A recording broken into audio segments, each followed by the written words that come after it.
Olá, boa noite, tudo bem? Seja bem-vindo a mais um Pod Cevada.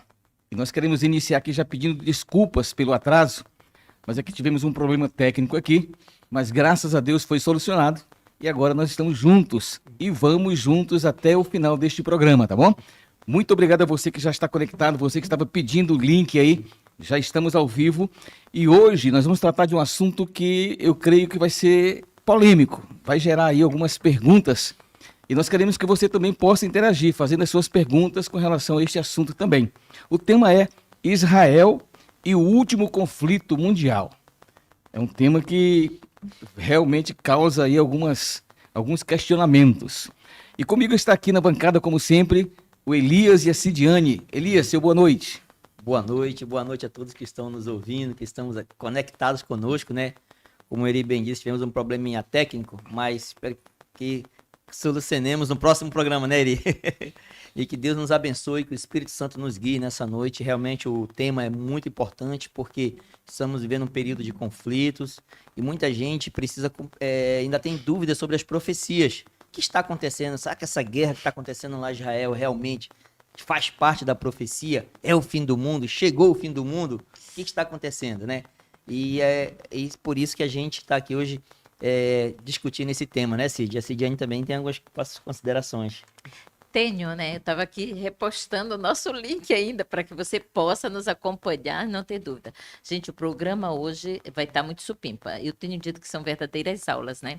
E nós estamos felizes porque vocês estão aqui nos acompanhando. Mas é interessante a gente aprofundar e a proposta hoje é o pastor Paulo, a gente coloca ele de novo aqui contra a parede, no paredão, pastor Paulo no paredão, para nos dizer se realmente, será que Israel é um relógio para o tempo? Será que o que vem acontecendo Rússia seria também para a gente? O que a gente tem que observar agora, nós que sabemos que esse planeta não está para a eternidade desse jeito, né? Que vai ter mudança, não é, Eri? Exato. Será que vai ter aí uma terceira guerra mundial? Ai, né?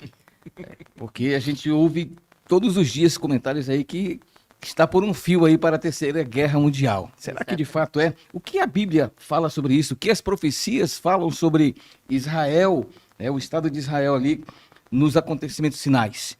São estas perguntas que nós vamos colocar aqui para o pastor, né? O pastor Paulo, e a gente lembrando que quem deu a sugestão foi você, internauta. Então, vocês, internautas, são vocês que dizem o que a gente tem que estudar, sobre o que a gente vai falar. Continuem participando, continuem colaborando. Pastor Paulo, se você apresenta para depois a gente falar se tem brinde ou não hoje. Muito bem. Uma boa noite a você que nos acompanha. Nós realmente pretendemos fazer um estudo analítico da Bíblia em relação a essa temática envolvendo Israel, que é um tema da atualidade, do momento, as guerras que têm acontecido no mundo. Então nós vamos tentar fazer uma análise bíblica para tentar compreender a verdadeira profecia, aquilo que realmente a Bíblia diz que vai acontecer, como irá acontecer, onde. Então a gente pretende explorar um pouco essas questões no estudo de hoje, dessa noite. Então acompanhe a gente, pega a sua Bíblia também para acompanhar, tá bom? Tá certo. Antes de começar, pastor, eu queria felicitar já alguns amigos nossos que estão conectados. Sim. Meu primo, Francinildo Barros, lá de Roraima, Boa Vista. Ele está dizendo, aqui em Boa Vista, já conectado, não pode cevada, né? Também tem a Netflix da a Cidivânia aqui, olha. A Cidivânia deu uma aqui, olha.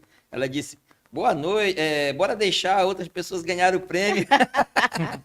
Olha, hoje, por falar em prêmio, então eu vou entrar nessa onda, pode ser, Elias? Então, hoje a regra do prêmio vai mudar. A regra do prêmio vai mudar. Assim, os emojis são maravilhosos, continuem postando, mas o emoji já não vai contar para conferir os primeiros, tá bom? Mas os cinco primeiros que mais fizerem comentários, nós vamos pegar aqui no final e sortear entre os 5 primeiros quem vai levar o prêmio. Gente, o prêmio de hoje é Mega Super Trooper Power. Então, desculpa aí, tem que comentar, tem que com sabedoria fazer os comentários envolvendo o tema, fazendo perguntas, questionando sobre o tema. E qual é o brinde? Ítalo, você conseguiu a imagem? Daqui a pouquinho a gente vai colocar a imagem aqui. É um livro Power. Eu não li, mas vou atrás agora. Eu também já tô já tava fazendo uma pesquisa aqui na CPB para ver se eu consigo comprar esse livro pra gente. Mas eu vou mandar um alô aqui Como é o para... tema do livro? Qual o título do livro? É. Ninguém será deixado para trás. Ainda A nem gente- gravei o título. Mas ninguém será deixado para trás. Deve ser realmente um título... um Provocante. aí. Provocante. No Mandar um alô aqui para Emanuele, filho da Jéssica. Emanuele, um abraço do Pó de Cevada. Que Deus abençoe você, Emanuele. Felicidades. Quem mais ele tem aqui? Rainer Ribeiro dando boa noite. Boa noite, Rainer. Seja bem-vindo, né? Sidivânia. Quem mais? A Meu irmã time tá Alexandra. aqui. Ela Olha, irmã diz: esse Alexandra. programa é muito bom, é maravilhoso, é supimpa. Obrigado, irmã Alexandre. Glória a Alexandra. Deus. Quero mandar um abraço aí para a família do irmão Gino, que entrou em contato aí, né? E está nos acompanhando lá no Rio Pracuba, Alto Pracuba, tá? Município de São Sebastião da Boa Vista, no Marajó. Ele e a família aí que estão nos acompanhando. Um abraço aí, Gino, para você e para sua família. Muito bem, nós estamos Olha, chegando a longe, Rayane, né? Já. A Rayane está acompanhando com a gente. A Rayane? Rayane Rayane. está em São Paulo nos acompanhando. Gratidão, princesa. Fique conosco e compartilhe o link, gente, com os amigos de vocês. Ajuda a gente aqui a bombar esse programa de hoje. Tem alguém reclamando aqui. Tainá Ribeiro dizendo que nunca ganhei. Olha. Meu amor já Eu fez um falei comentário. Rainer, né? Não é Rainer, É o Rainer. não é ele. É a Rayane. É a Rayane. A Rayane. Sidivane tá a Sidivane está me corrigindo aqui. Obrigado, Sidivane, já foi consertado aqui. Olha, a Tainá está dizendo assim, é dos meus pais e dos meus pais estão aí e não me dão o presente. E não me dão um oi. Não me dão oi. Tainá Ribeiro Sobrinho, minha filha amada. Oi. Sinta-se bem-vinda aqui Que nunca conosco. ganhou um oi, né? Ganhou Nunca um oi. Já ganhou compartilha o link aí com pé de pano. Olha olha o Sidney. Este tema de hoje vai ser guerra. Nossa, guerra vai ser a Tainá falando depois. Pai, por que tu falou pé de pano? Pô. Essa vai ser a guerra. Muito bem. Então vamos para o tema. O tema precisa de tempo, né? E nós não podemos perder tempo aqui. E O precisa mundo de da muito criança tempo. alegre. Será que a gente vai conseguir, pastor, explorar esse tema todo hoje? Acho que os principais pontos. Os principais Acho que pontos, sim. né? Então vamos lá. Então vamos começar, né? A Cidiane quer começar com a pergunta, Cid? Eu quero, porque eu tô aqui coçando já a porque mão de ela curiosidade. andava fazendo muitas perguntas, então Nossa. vamos deixar para ti começar. Eu já passei a semana inteira buscando e querendo.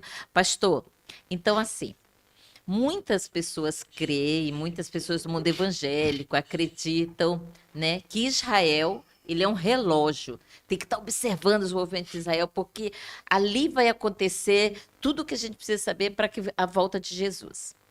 Existe uma teologia chamada dispensacionalista, não é? Uma teologia dispensacionalista.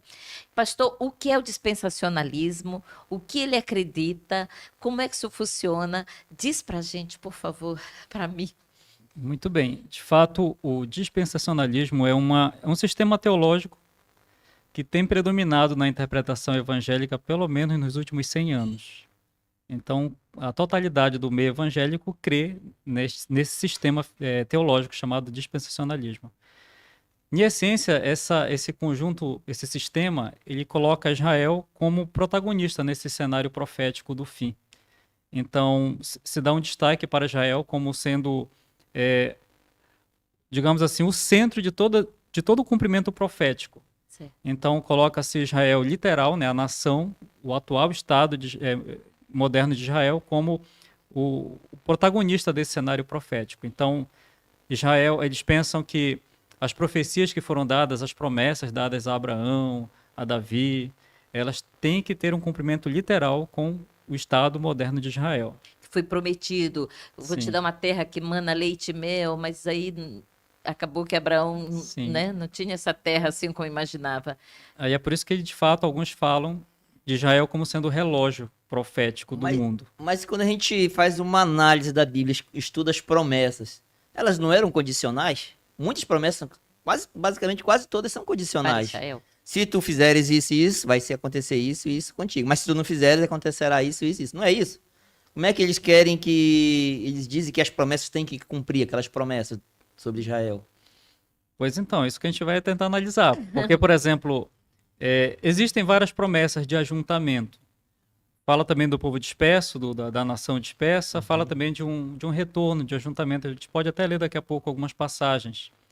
Então, isso foi associado, por exemplo, esse ajuntamento, alguns associaram isso ao retorno dos judeus à sua terra, a Palestina, e à formação do Estado de Israel, em 1948. Então, alguns entenderam que a formação do Estado de Israel foi o cumprimento de algumas dessas profecias. E acho que outros também vão acontecer com a nação, né, de Israel, com o Estado de Israel. Então, a gente vai tentar analisar, por exemplo, alguns critérios, alguns princípios daqui a pouco, que mostram se realmente procede, né, essa forma de ver a profecia. Se Israel realmente tem essa relevância hoje, né? Correto. Pastor, esse Israel atual é o Israel bíblico? Ainda esse Israel atual, ele pode realmente cobrar estas promessas, como o Elias falou ali, como nação? Pois é, esse é um ponto importante. Nós não podemos, não tem como dizer que esse Israel atual, o Estado de Israel, ele é o Israel bíblico, né? O Estado de Israel hoje ele foi criado por uma questão política, né? Então não foi ali a intervenção divina, não teve ali o mover de Deus na história, é um Estado político. O Estado de Israel é um Estado secular político hoje. Tá? Então ele não tem necessariamente a ver com o Israel bíblico, né? Dos tempos do Antigo Testamento, por exemplo, né? Então, hoje é feito aí esse anacronismo, né, de olhar a nomenclatura Israel hoje e achar que é o mesmo entendimento que tem lá dos tempos do Antigo Testamento, né, quando se está falando de Israel, né, são coisas bem distintas, né, o Israel do Antigo Testamento ou dos tempos bíblicos para o Israel moderno, né, o Estado de Israel. Então a gente pode ter, né, voltando para, o senhor já nos explicou que o dispensacionalismo, essa crença que acredita, né, que Israel é o pivô, vai estar. Pastor, existem exemplos de crenças dispensacionalistas? Tem como dar exemplos? Sim. Eu queria ver aqui até um texto para a gente já considerar aqui uma das profecias dentro dessa crença dispensacionalista. Ezequiel, capítulo 36. Você em casa pode também nos acompanhar. Ezequiel 36. Só para a gente ver aqui um exemplo.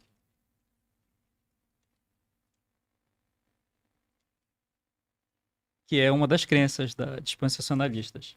Ezequiel 36, podemos ler aqui o verso 24. Aí eu peço que algum de vocês possa ler. Verso 24? Isso, 36, 24. Posso ler? Pode. Tomar-vos-ei. Deixa eu ficar aqui pertinho do microfone, né?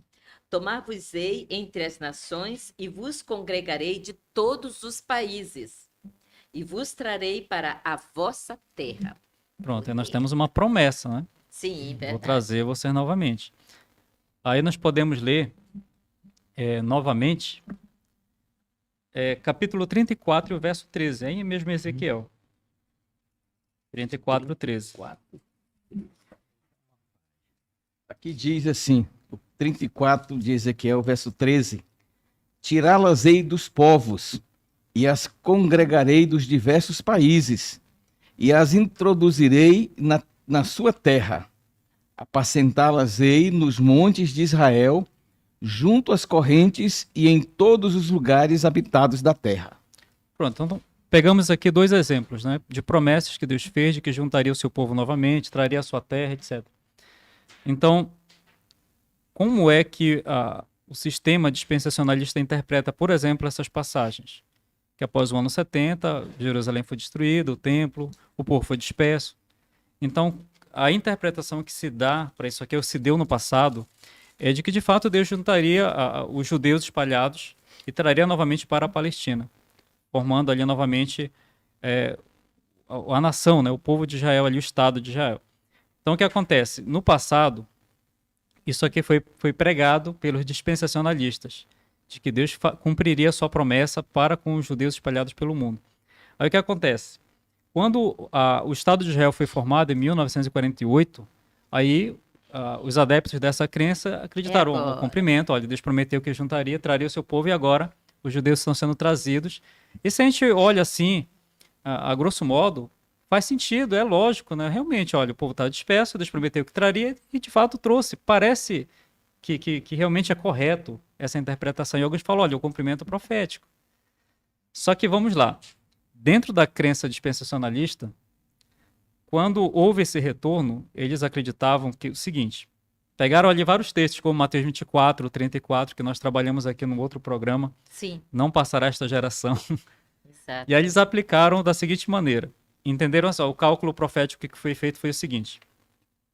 1948, retorno dos judeus à sua terra. Formação do Estado de Israel. E aí eles calcularam uma geração 40 anos. Sim, Então, dentro de 40 anos, a partir dessa data, haveria o fim. Ou seja, haveria o Armagedon, o conflito final e tudo mais. Cristo viria visivelmente. Só que dentro dessa crença tem uma outra, que é o seguinte. Há também a teoria, a crença do arrebatamento secreto, que é a crença de que em algum momento a igreja vai ser levada, os fiéis vão ser levados de forma assim instantânea, e a partir daí então conta-se 7 anos até de fato o Armagedon. Então a igreja é levada e após esse momento mais 7 anos. Então, ou seja, se eles fizeram um cálculo de 40 anos da data do Estado de Israel, isso daria 1988, sim. certo? Então o arrebatamento tinha que acontecer em 1981. Era esse o cálculo que eles fizeram. E até apregoaram isso, olha, o arrebatamento vai acontecer e tal, com base nessa expectativa. Então, haveria o arrebatamento da igreja, arrebatamento secreto. Jesus voltaria então de forma invisível, só para os fiéis. Uhum. E os ímpios, os descrentes, ficariam aqui durante esse tempo de 7 anos, que seria um tempo de tribulação, domínio do anticristo e várias outras coisas. Então, no final dos 7 anos, aqui de fato Cristo viria de forma visível. Essa é a crença dispensacionalista. Só que o que aconteceu? Não houve aconteceu. arrebatamento, Aí se não adequou. houve Armagedon, então a profecia falhou. Então, mas só que os adeptos da crença não abandonaram, né, esse fundamento aí.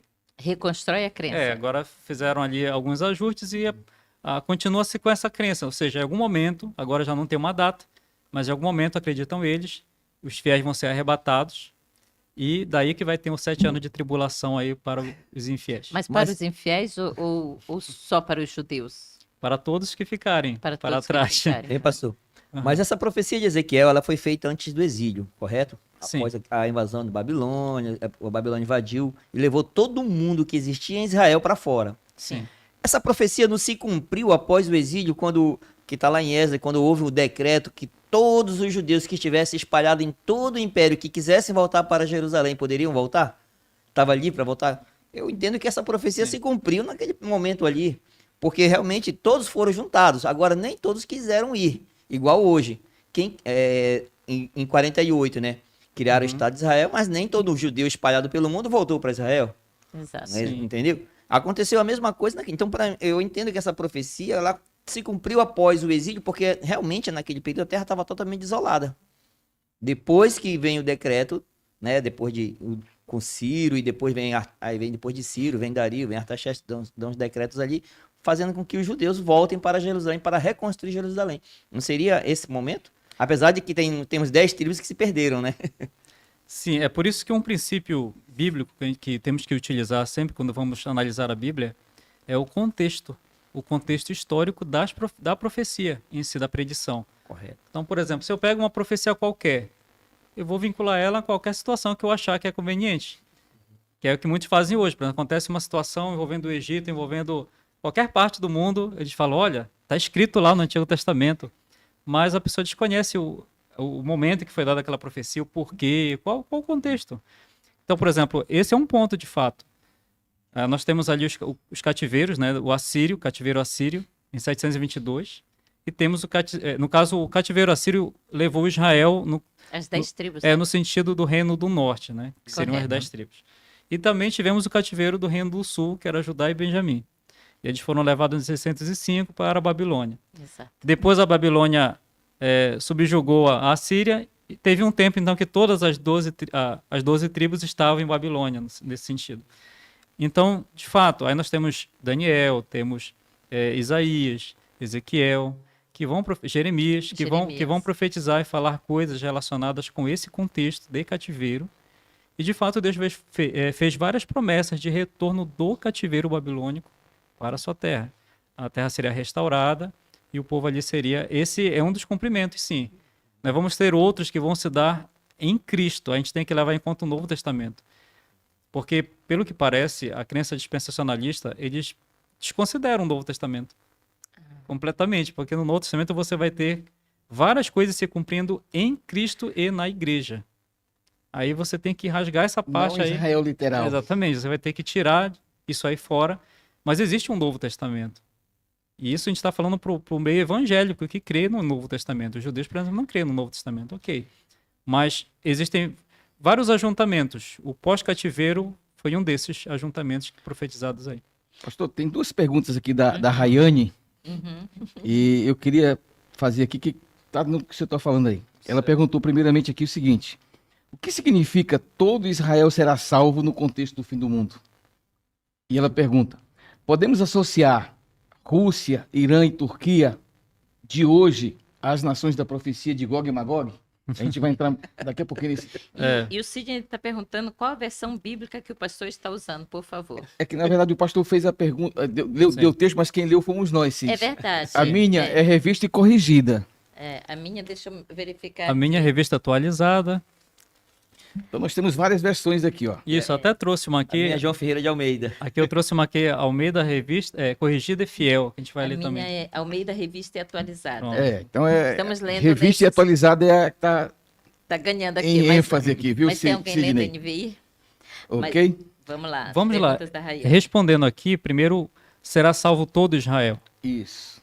Essa passagem está em Romanos 9.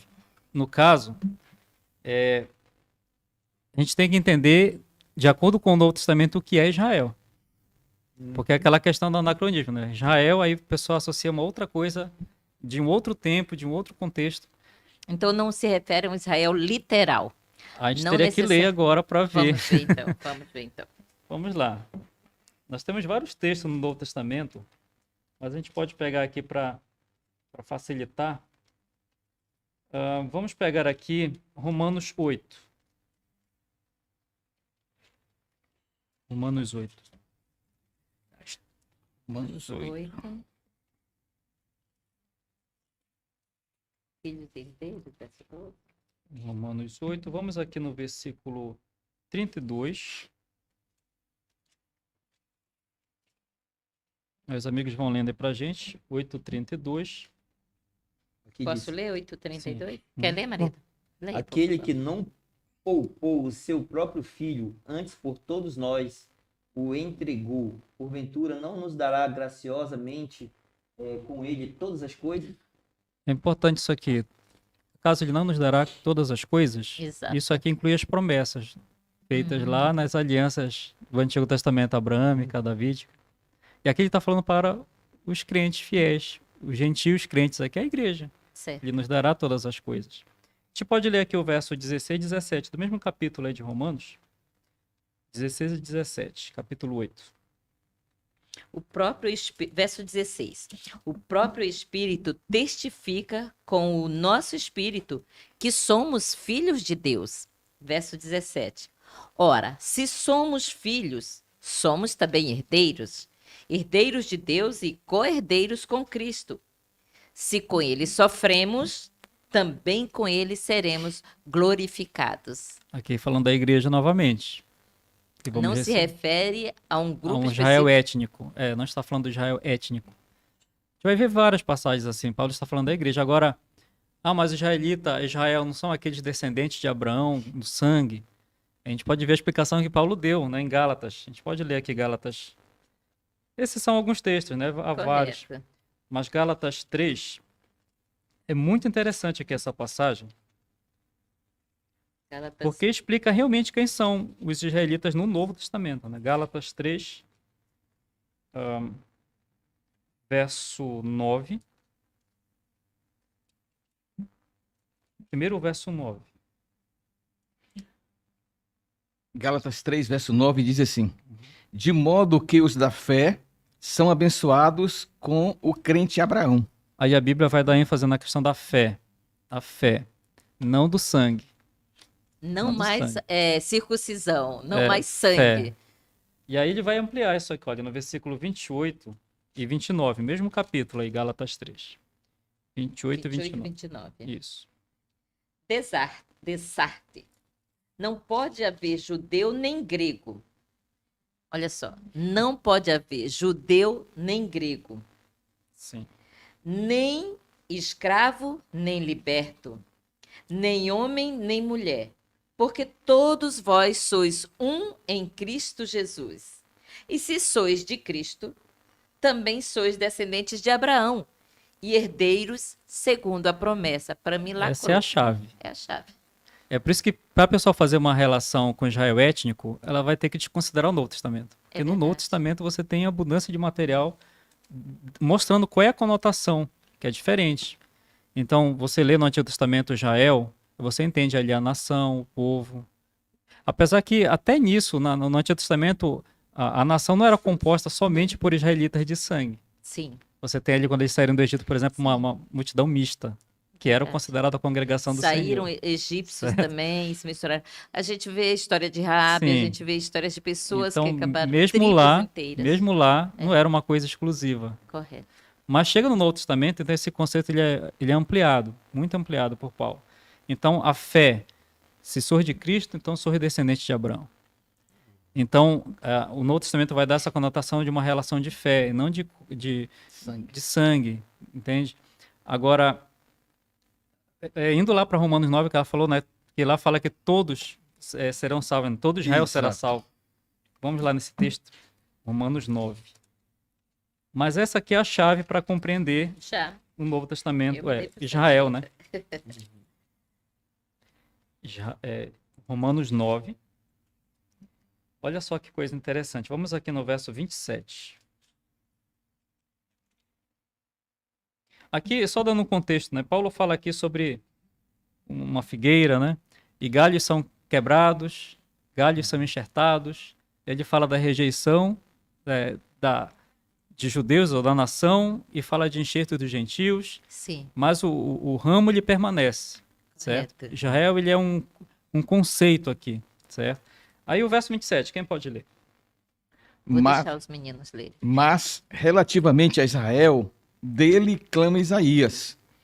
Ainda que o número dos filhos de Israel seja como a areia do mar, o remanescente é que será salvo. Ah, Primeiro ponto, o remanescente será salvo. Eu vou já explicar, vamos só ler aqui o verso 11 e 26, na verdade agora. Capítulo 11, verso 26.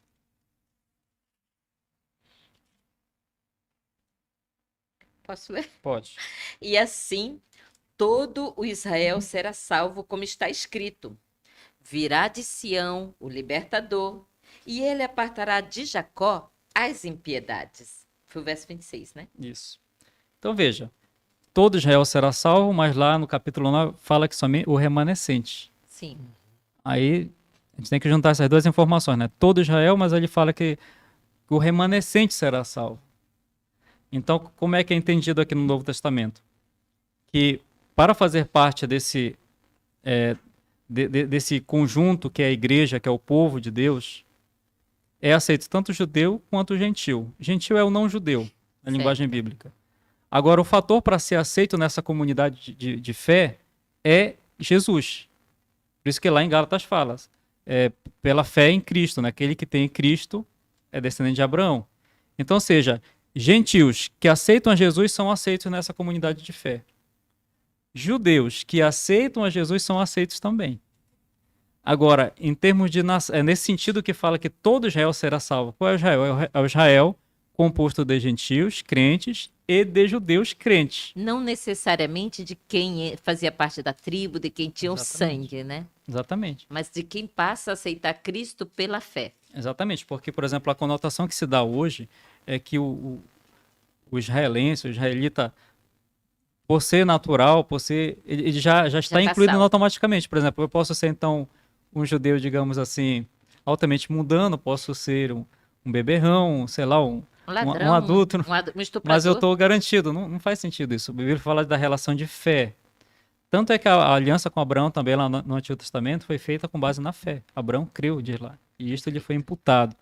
Então, o Israel no Novo Testamento é uma comunidade que é composta por pessoas de todas as nações, todas as etnias, de todas as raças, e o elemento para ser aceito é a fé em Jesus Cristo.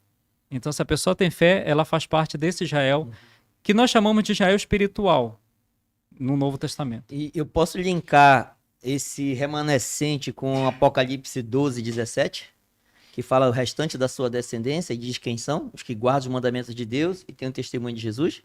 Esses são os remanescentes. Os remanescentes são justamente o remanescente, né? O resto, O resto das descendências são os a remanescentes. raspa do tacho. No caso, lá em Romanos, quando Paulo fala do remanescente, ele está falando de um conceito que vem dentro do Antigo Testamento. Por exemplo, no Antigo Testamento temos o conceito de remanescente também. Sim. Por exemplo, quando na época de Elias, que a nação estava em apostasia, basicamente ali seu rei, e ali você tem Jezabel, tudo mais, você tem Elias e os 7.000 que não dobraram seus joelhos. Então, Elias e esse grupo representavam o remanescente de Israel. Então, sempre houve remanescente. Então, não era a nação em si, mas aquelas pessoas compunham o verdadeiro Israel naquele contexto. São tementes O a Deus Sidney- e fiéis a Deus, né? O nosso chat que tá bombando aqui. Tá pastor. bombando. muita O pessoal que pergunta tá. aqui. E eu queria... Olha, o Sidney até perguntou. Vai lá, Eri. Exato, o Cine está perguntando aqui, ele fez algumas perguntas, eu vou ler duas dele aqui. Ele perguntou primeiro, existe alguma relação entre Daniel 11 e o Estado de Israel atual? Há alguma relação? Daniel 11. Fala daquela briga entre o rei do Sim. norte, rei do sul, toda aquela situação. Não, o capítulo 11 de Daniel, ele é um capítulo assim também que seria um programa à parte. Ele Só é bem para estudar complexo, Daniel 11, né?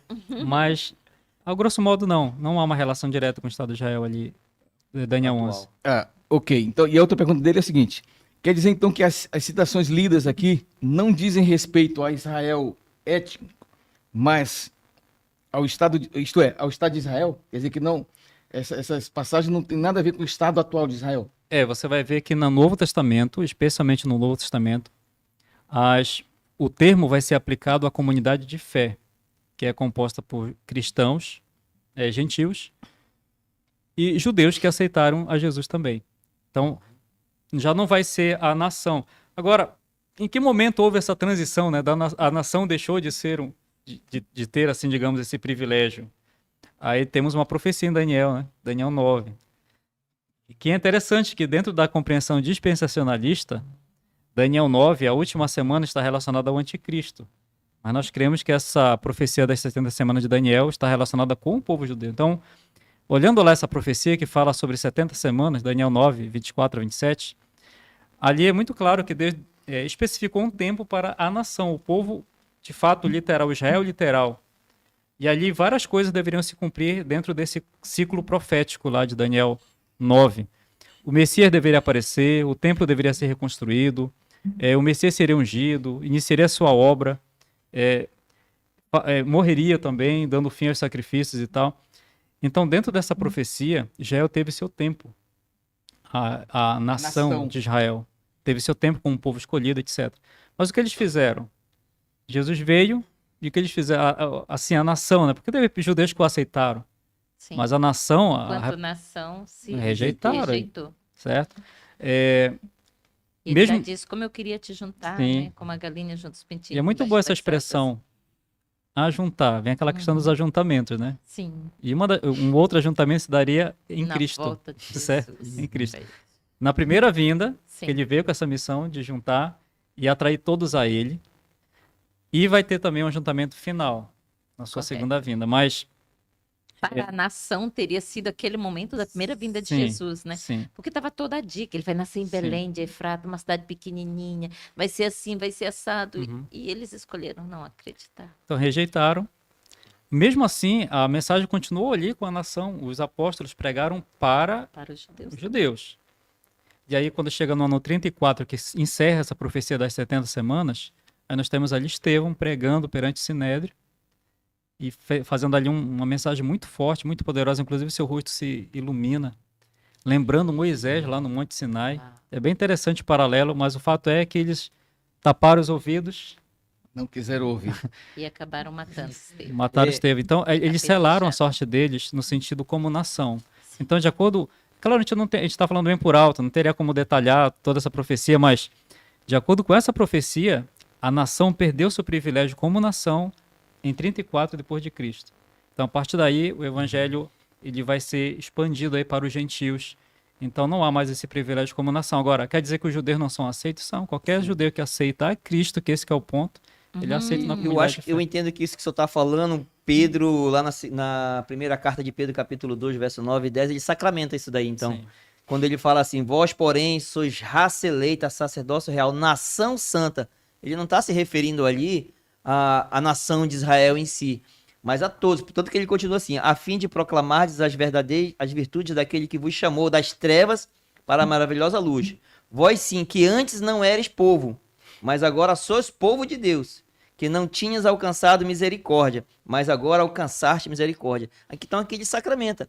Que Sim. todo aquele que não fazia parte do povo de Deus agora que veio fazem parte do povo de Deus, não importa quem. Sim. Não é isso? E é por isso que nós temos um emaranhado de ideias e tal, que o dispensacionalismo traz, mas, por exemplo, eles creem na literalidade especulativa das escrituras, né? Aliás, faz uma leitura especulativa das escrituras, creem na literalidade das promessas, então, se Deus falou que era Israel, então tem que ser Israel literal, étnico, ele faz uma leitura assim. Há também a negação do princípio de condicionalidade, que é essa questão. Olha, a gente pode ver isso em vários lugares na Bíblia. Por exemplo, em Deuteronômio 28, você tem vários ali textos que falam se guardares, se São. tem uma condição. sempre, né? Sempre. Na aliança com Abraão também há também um se. Na aliança com Davi há se. Então isso indica... Porque a aliança de Deus ela é bilateral. Ela não é unilateral, porque tem gente que fala assim, não, mas Deus prometeu, ele vai ter que cumprir porque ele é fiel, mas ele é fiel. Só que ele é tanto fiel nas bênçãos quanto nas maldições. Então, por exemplo, é bilateral. Deus ele tem a sua parte e o povo tem a sua. Quer dizer, ser fé e obediência à sua lei. Se o povo falha, ele não pode cumprir a promessa dele porque é uma via de mão dupla. Então, se o povo transgride, agora Deus também é fiel no cumprimento da sentença ou das maldições previstas no Código Legal. Cura avisado não dói, né? Esse cura avisado não dói. Pastor, o senhor citou como uma das crenças aí o arrebatamento secreto. E aqui tá, no chat aqui tá uma... É uma discussão bacana aqui, entra o no debate debate. aqui também tá bonito. A Jéssica disse, me tire uma dúvida. Por que muitas igrejas acreditam no arrebatamento? E aí o Paulo respondeu aqui, dizendo que nós também Vai cremos, ser arrebatado. mas não sim. secreto, né? É. E como que fica essa questão, pastor, do arrebatamento? O Francinildo disse que o arrebatamento secreto não existe na Bíblia. Aí a Jéssica diz, mas muitos evangélicos aproveitam desse arrebatamento para pregar sobre esse assunto, né? Então tá bem discutido aqui no chat. Sim. Aqui, você. É perigoso. aí, Sim, é eu importante acho. até mencionar uma coisa aqui antes, né? Há muitas pessoas, de fato a maioria do povo evangélico crê nas coisas que nós estamos discutindo aqui. Crê no arrebatamento secreto, crê no Estado de Israel como proprietário das promessas, etc. Nós queremos dizer que nós não Com muito respeito, né? nós não estamos aqui desrespeitando a crença de Nem ninguém. criticando ninguém. Exatamente.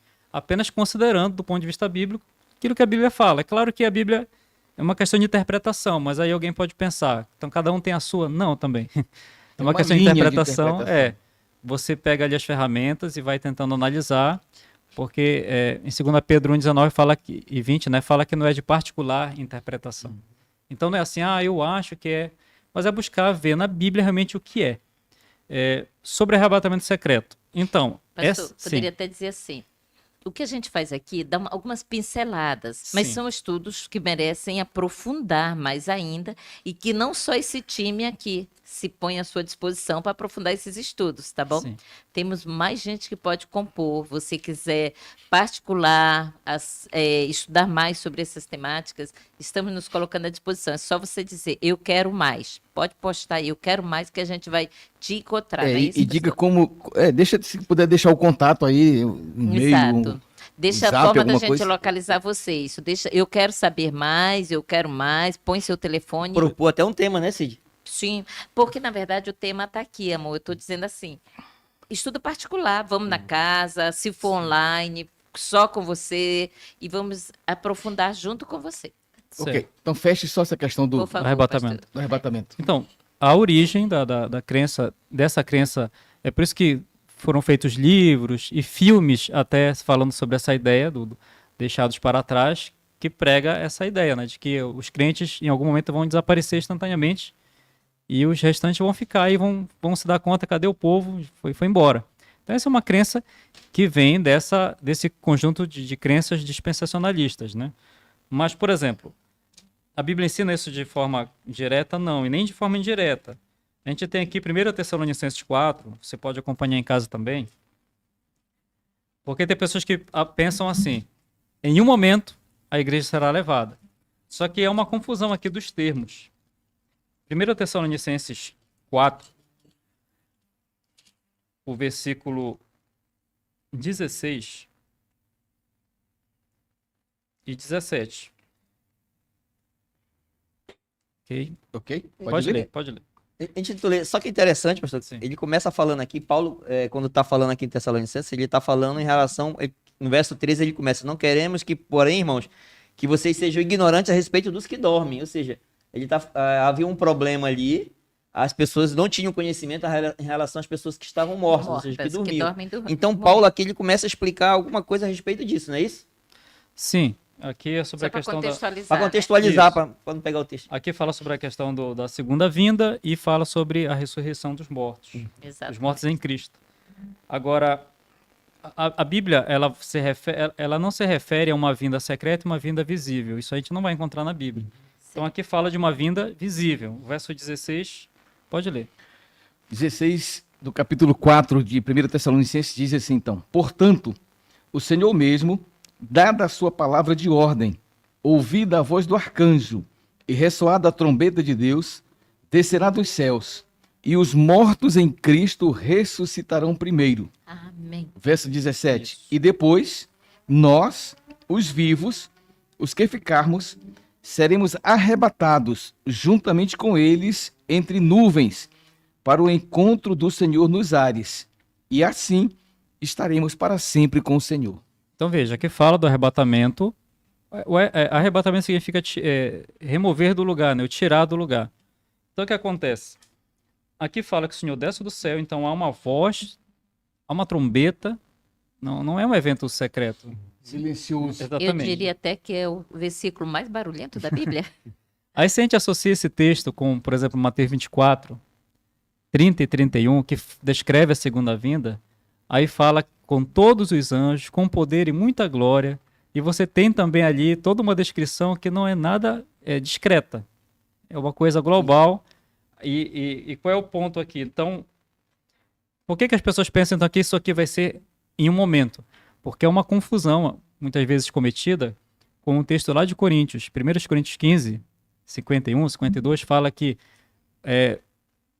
fala que sobre os vivos, né, que serão transformados no momento, num abrir e fechar de olhos. Então, de fato, há alguma coisa que acontece em um momento, mas não é o arrebatamento. É a transformação dos que estiverem vivos quando Jesus voltar. De fato, vai ser em um momento, instantâneo. Eles vão ser transformados. Mas o arrebatamento em si não acontece em um momento. Então, às vezes há uma confusão entre esses dois textos. Tá? Esse é um ponto. Agora, o outro ponto, fechando aqui essa questão do arrebatamento secreto, seria Lucas. Se der para acompanhar aí. Lucas 17.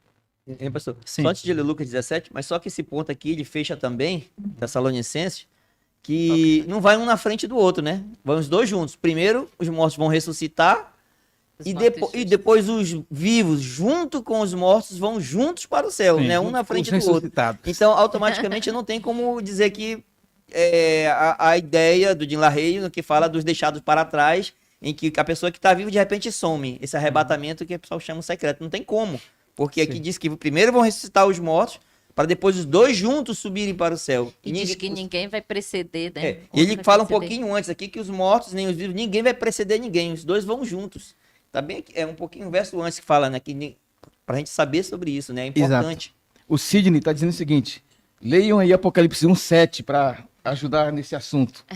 E eu peguei aqui Apocalipse 1:7, diz assim: e eis que vem com as nuvens, e todo olho o verá, até quantos o traspassaram, e todas as tribos da terra se lamentarão sobre ele, certamente. Amém. Amém. Sim, mas é essa questão, né? Que é a compreensão dispensacionalista que haverá duas vindas. Uma secreta e uma Visível. visível. Essa que é Mas o fato é que nós não temos esse texto Textos que fale isso. para secreta. Exatamente. Então, por exemplo, aqui em Lucas, ele é interessante porque esse é um texto que é utilizado às vezes para... A Raiane está dizendo que Mateus 24:40, né? Que diz, um será levado e o outro será deixado. Lucas porque aqui nem que todo tiver mundo vai ser salvo, É né? Mateus, Lucas falam do mesmo. Mesmo tempo, Isso. 24:40. Quer comentar aí, pastor? A gente vai ler aqui. Vamos Certo. ler Lucas o texto de 17. Lucas. Lucas quanto? Capítulo 17. Verso Vamos pegar aqui.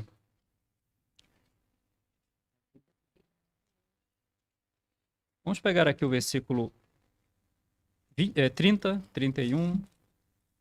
30 e 31 aqui, a princípio. Fala da época de Noé, fala da época de Ló, Sodoma e Gomorra. Quem pode ler? É o 30 e 31. Assim será no dia em que o Filho do Homem se manifestar. Naquele dia, quem estiver no eirado e tiver os seus bens em casa, não desça para tirá-los. E de igual modo, quem estiver no campo, não volte para trás. Aí vamos ao 33 agora. 33 Verso 33. em diante. Uhum. Quem quiser preservar a sua vida, perdê-la-á. E quem a perder, de fato a salvará. Digo-vos que, naquela noite, 2 estarão numa cama, um será tomado e deixado o outro.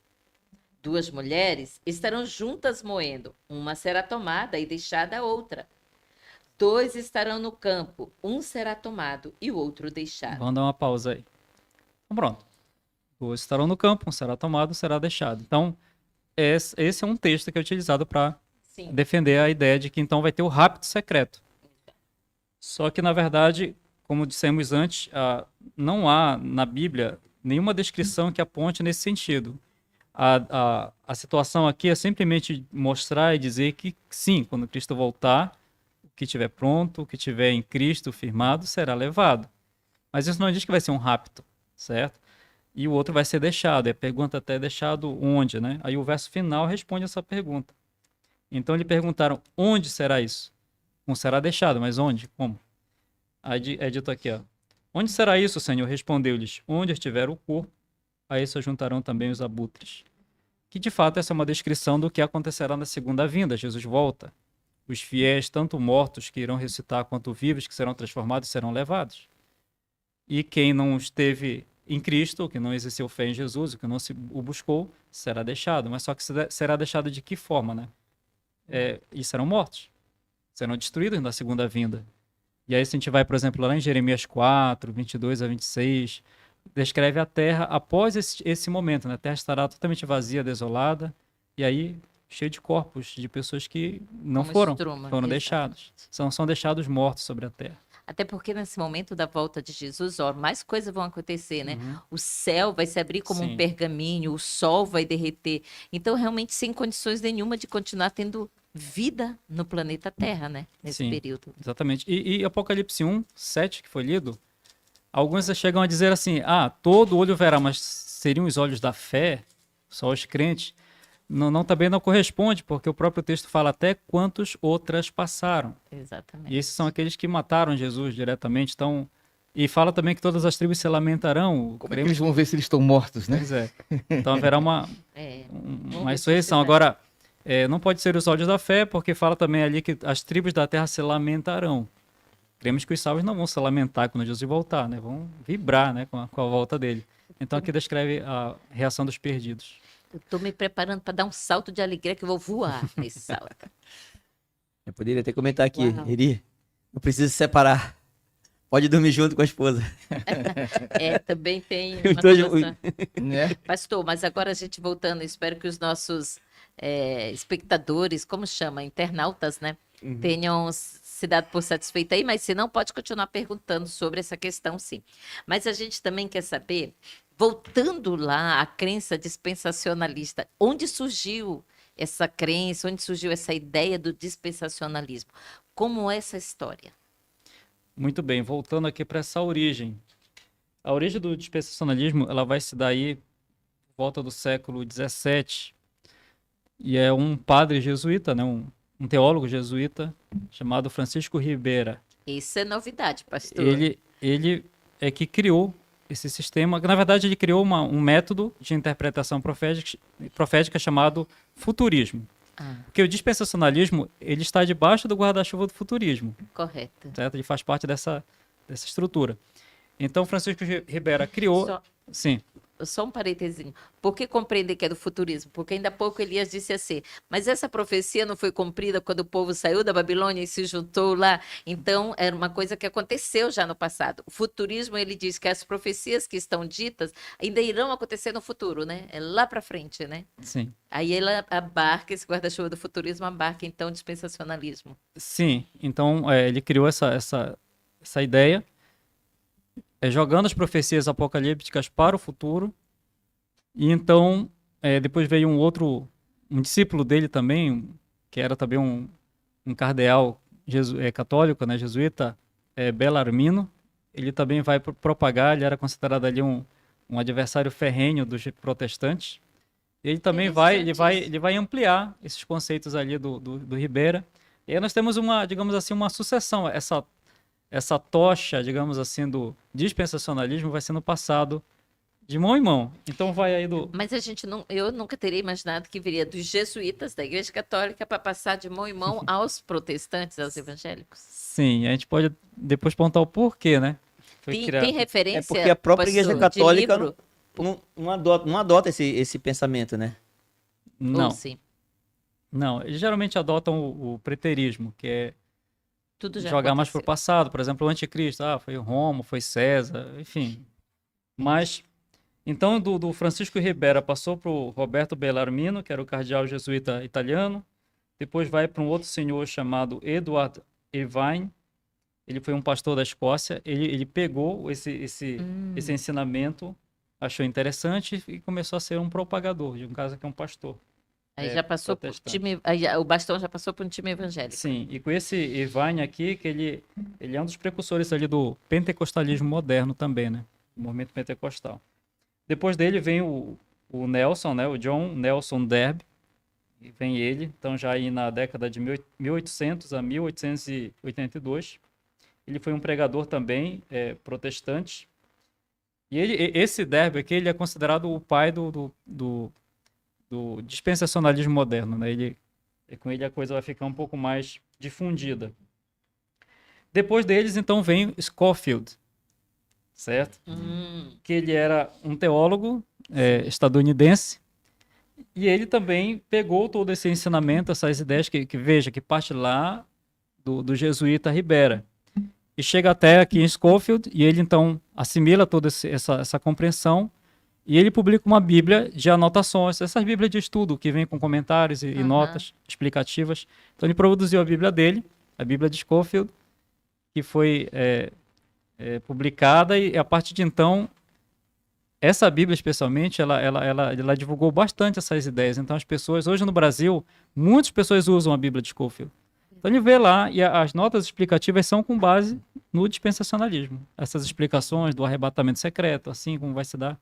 Então essa Bíblia foi uma grande difusora dessas ideias aí para a comunidade evangélica, digamos assim, né? E pegando aqui no final dessa linha, né, sucessória, vem tal Hal Lindsey. E esse senhor aqui, que morreu em 2004, Agora? ele é de Agora. 1929. Ele então publicou uma série de livros, que é daí que vem o Deixados para Trás. Então ele publicou esses livros. O primeiro livro dele foi publicado aí em 1970, e era o livro aí A Grande Agonia do Planeta Terra. E nesse livro ele descreve todo esse cenário do anticristo, do Armagedon, do arrebatamento da igreja, os 7 anos. Tudo ele descreve nesse livro. E foi um best-seller realmente, fez um sucesso tremendo. Aí depois foram publicados ali outros livros, e outros filmes surgiram com essa temática Deixados para Trás, né? Então os filmes e esses livros aí popularizaram de vez a ideia. Então você vê que há quando foram lançados esses livros e os filmes, foi assim um grande sucesso mesmo. As pessoas consumiram Sucesso de bastante. Chegou bilheteria. como uma resposta, Sim. né? À angústia, à necessidade de conhecer. Então muita gente que Cachorro tem essa compreensão porque viu um filme ou leu um livro desses, e aí eles se baseiam dessa forma. Mas essa é a sucessão dessas ideias. Tem um monte de pergunta aqui, pastor, mas baseado nisso que o senhor está falando, a gente está falando de dispensacionalismo, já fechamos aqui dessa questão do pensamento deles, né? Sim. A dispensacionalista acredita que Israel agora, ela foi reunida, E a partir de agora eles estão trabalhando assim que esses movimentos políticos, por exemplo, a aceitação de Jerusalém como a capital de Israel, que é um movimento político, seria considerado um marco na história, onde Israel passaria a dominar toda ali Israel, Jerusalém, e a partir daí construiria um terceiro templo. Essa ideia dispensacional de construiria um terceiro templo. Para construir no terceiro templo, logo se instalaria o anticristo, e aí viria as guerras propostas lá em Ezequiel 38, que é a do Gog e Magog, a Rússia, que vai se juntar com o Irã, né? com aqueles Sim. países ali, Iraque, e vem guerrear, e Contra o Israel. que vai se transformar o período da grande tribulação. É isso mesmo que a profecia fala nesse sentido ou não? Então, como já vimos aqui, né, o dispensacionalismo ele é uma crença jesuíta, certo? Que tem sua origem jesuíta e foi propagada aí ao longo dos tempos, né, através desses nomes que nós falamos. Então, ela não provém da Bíblia essa compreensão, né? Não provém da Bíblia. Agora, sobre a questão do Estado de Israel, Jerusalém, é isso. Dentro desse conceito, Jerusalém se torna ali qualquer movimentação envolvendo Israel. Na compreensão dos adeptos desse sistema de crenças, sim, teria implicações. Agora, essa questão do templo ela é interessante, né? Então há uma expectativa de que o templo de Israel, o templo lá de Seja Salomão, seja reconstruído. reconstruído no mesmo lugar que foi antigamente. Que hoje é o Domo da Rocha e que quem cuida são os muçulmanos, né? Sim, Nem os israelitas têm esse espaço. Mas Sim. uma vez que os Estados Unidos transferem a sede como é que fala? A embaixada Sim. americana para Jerusalém, não mais para Tel Aviv, é uma alfinetada aí, né? Opa, o negócio está se concretizando. o fato é que nesse caso do templo ser reconstruído dentro dessa cronologia, isso se daria após o arrebatamento da igreja. A igreja foi levada, e aí o próprio anticristo ajudaria nessa reconstrução e depois o profanaria. Porque na reconstrução do templo eles dizem que vai haver novamente sacrifícios de animais, assim como havia no Antigo Testamento e tal, sacerdócio. Tem até um instituto do templo chamado hoje que já prepararam várias coisas. Eu já ouvi comentários de judeus falando, Sim. né, em Assim que tiver o templo, já temos aqui Já tá tudo utensílios preparados. de ouro, tudo. Agora, uma coisa curiosa, como o povo evangélico, por exemplo, digamos assim, cria alguma expectativa em relação a isso pelo fato de que, se nós tivéssemos hoje um templo reconstruído em Jerusalém, onde houvesse sacrifícios de animais ali novamente sendo feitos, isso nada mais é do que a negação do evangelho. Negação da morte de Cristo. Porque que é o se Cristo Cordeiro. morreu e cessou os sacrifícios, e agora eu reconstruo o templo para fazer sacrifícios, significa que eu estou rejeitando que é de fato o povo, em sua maioria o povo judeu, não aceita Jesus como o Messias. Aí ok para eles. Ok, Mas como o evangélico sim. poderia acatar uma ideia dessa? Sim. E aí dizem que o anticristo então iria profanar, fazendo cessar esse sacrifício, né, no meio da última semana profética, o que é um contrassenso, porque se o personagem chamado anticristo fizesse cessar os sacrifícios, acabar com os sacrifícios, ele não estaria contra o evangelho, ele estaria a favor. Mas dizem que ele então vai fazer cessar isso, seria uma profanação, mas tudo isso é dentro desse guarda-chuva dispensacionalista, né, que não tem suas raízes na Bíblia, certo? Então, agora a gente pode tocar num ponto aqui envolvendo a Rússia, né, porque... Sim. Elias falou aí, esse Gog e Magog é Sim, Rússia? porque- É quem?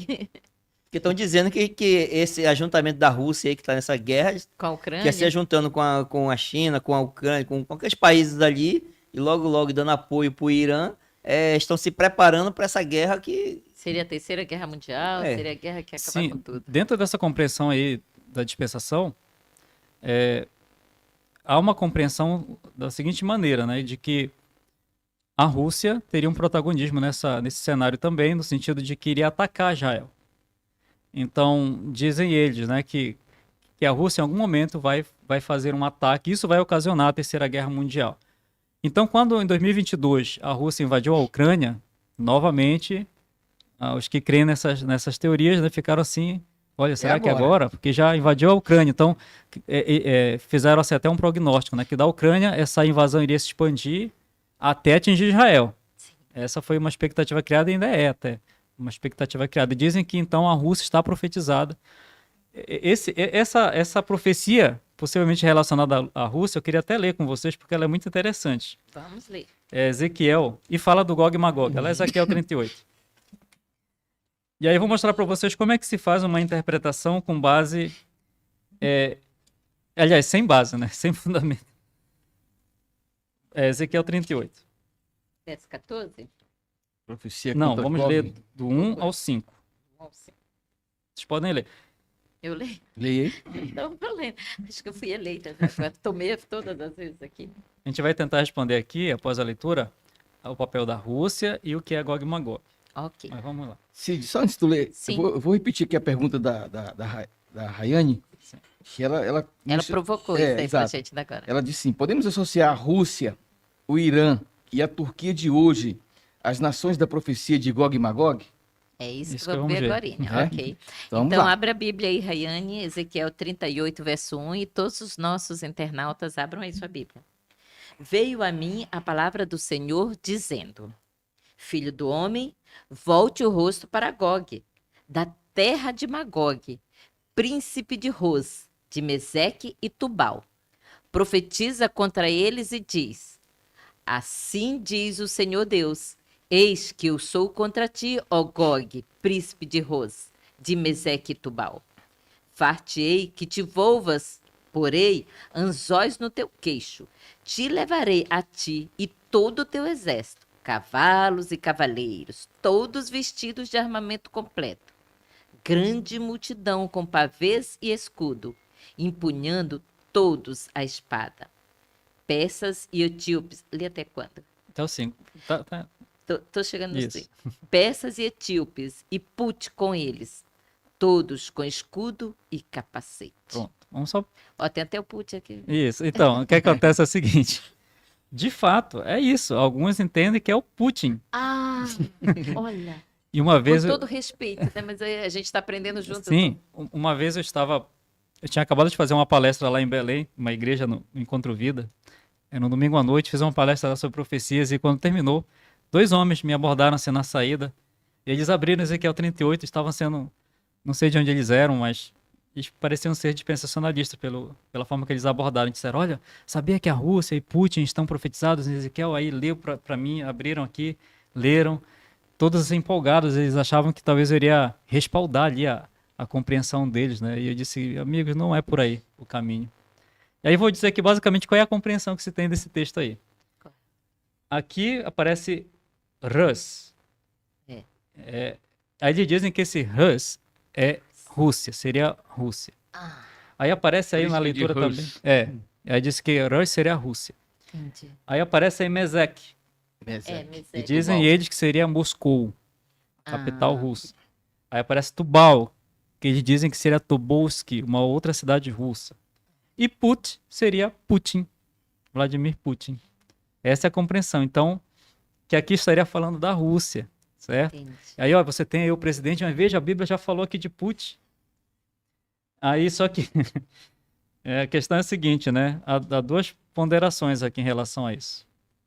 Veja, é isso que se dá, isso que acontece quando a pessoa ela não faz a análise da Bíblia, né? Ela só lê ali e ela Um vai texto fora do contexto. fazer né? conexões assim mirabolantes que não tem nada a ver com a realidade. Então, por exemplo, vamos começar aqui com o Rus aí, que eles falam que seria a Rússia, né? Essa palavra no hebraico, Rus, que no hebraico é Rosh, no hebraico é Rosh.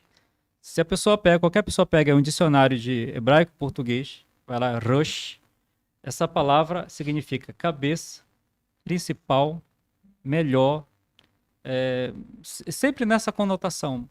Mas Rosh nunca é usado para designar um lugar, mas sim o cabeça, o principal, melhor, o chefe. O líder. Essa é a ideia. Aí, como esse fazia parte do assunto, eu trouxe aqui uma Bíblia que é a Almeida Corrigida Fiel. Irmão, você pode ler só o Ezequiel 38, verso... 3. É o 3, né? É, o Verso 3. três. Verso 3. Isso, Eu sou contra ti, ó Gog, isso. príncipe de Rus. Porque aqui foi traduzido diferente. É interessante. Qual é essa versão que a gente É vai ler Almeida Corrigida Fiel. agora? Ok, porque o meu é Almeida corrigida. 38, verso 3, Isso. diz assim, e dize, assim diz o Senhor Deus, eis que sou contra ti, ó Gog, príncipe e chefe de Meseque e de Tubal. Então, Ah. o Rosh aqui foi trazido como chefe, Líder, chefe. príncipe-chefe.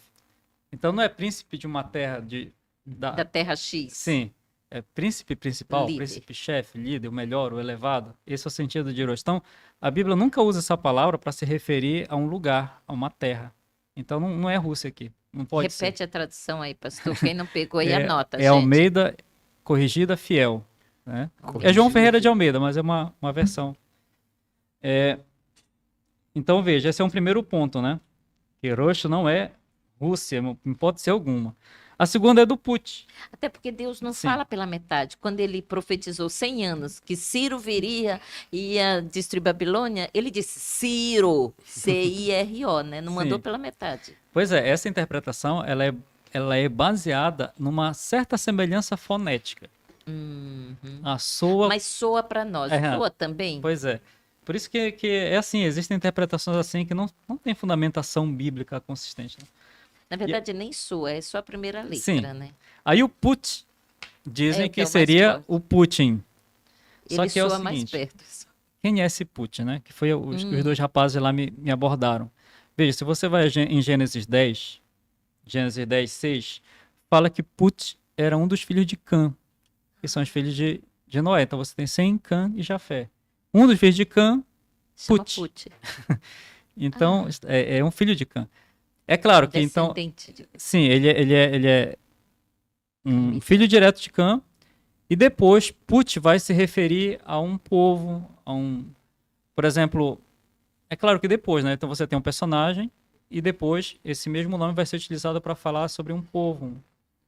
E é interessante porque na Bíblia, nesta Bíblia aqui, na King James e a Septuaginta, que é a versão grega do Antigo Testamento, no caso aqui onde aparece Put, né?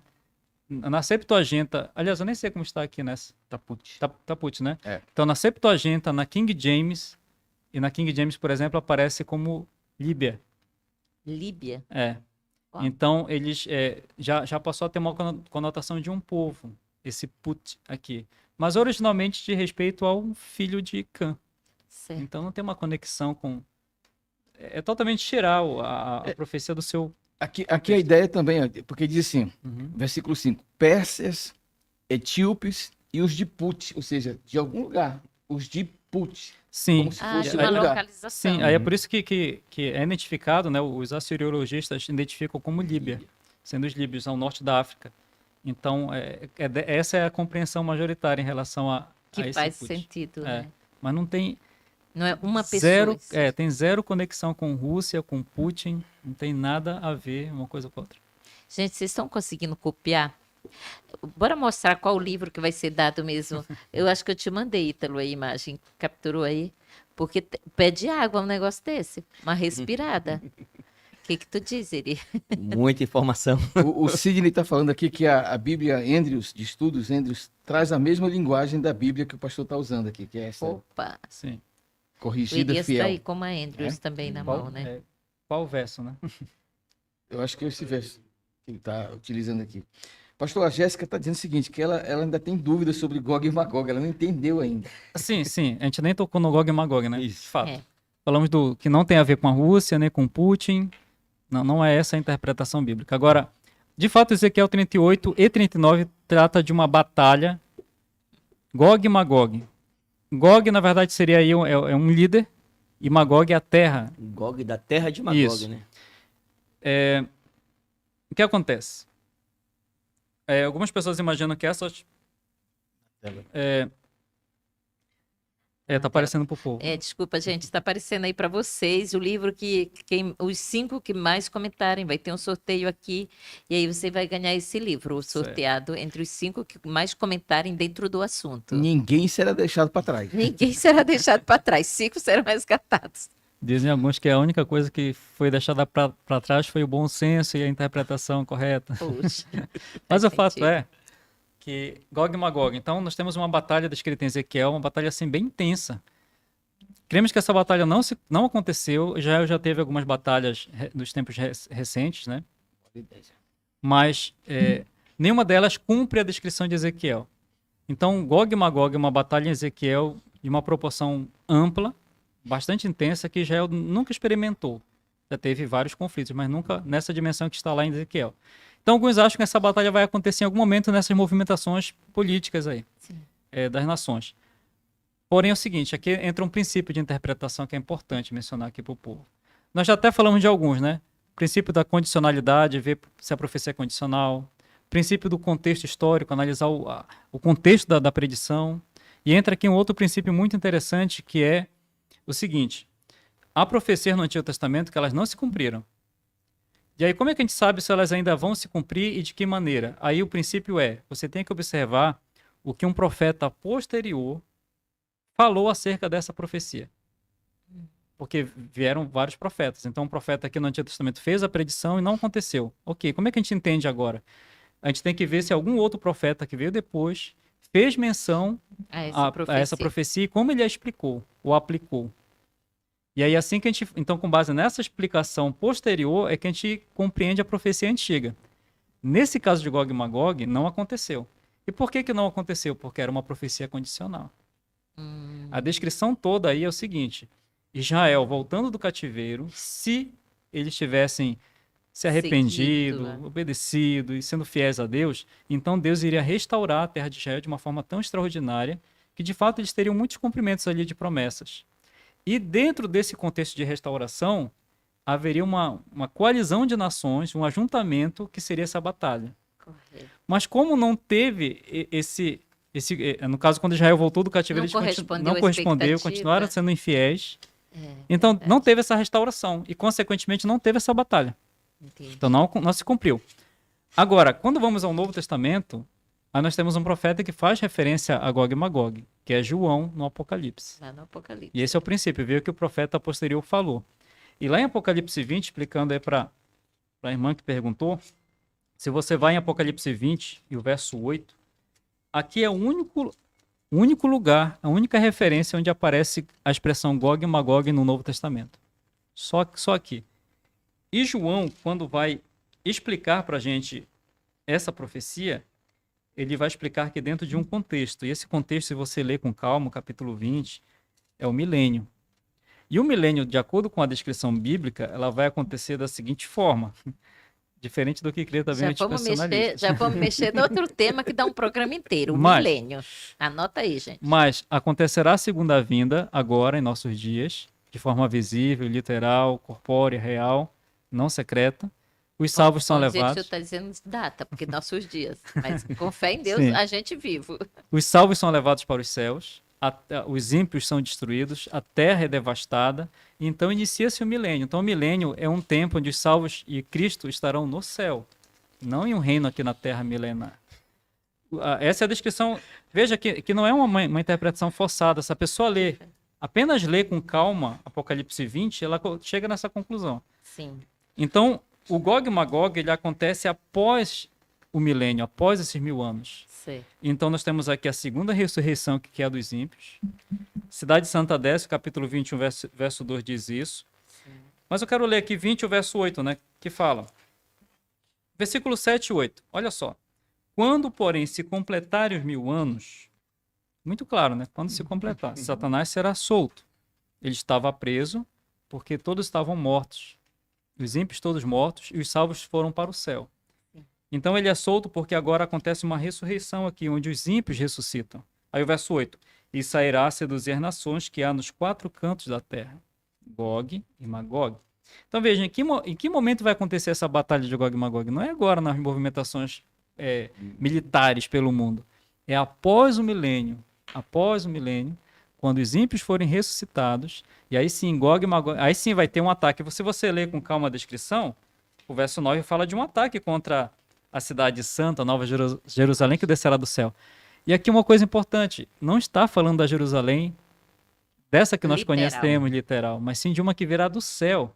É um outro enfoque, não é essa Jerusalém. Então, a Baixada mudou para Jerusalém. Não interfere em nada no calendário profético bíblico. Ele está falando de uma outra Jerusalém que desce do céu, chamada Nova Jerusalém. Então, não é a restauração dessa Jerusalém que temos hoje lá no Oriente, né? É uma outra.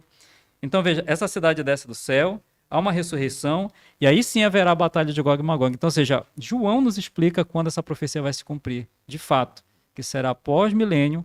Então, Gog e Magog será Satanás como líder dessa coalizão de nações contra um ataque, tentando um ataque final contra a cidade santa e o povo de Deus. Pode ler, pastor? Sim, Ai, o senhor quer ler? pode ler, pode ler. Vamos ler então, né, gente? Apocalipse, capítulo 20. Nós vamos ler o verso 7 e o verso 8, né? Que o verso Isso. 7 diz quando termina os 1000 anos, né? Sim, Ó, pega a sua Bíblia, abre aí. É muita informação, mas está sendo bem devagarzinho, diluída. Eu vou assistir de novo o programa, vou fazer minhas anotações, né? Tá aqui na Bíblia, assim. Vamos lá.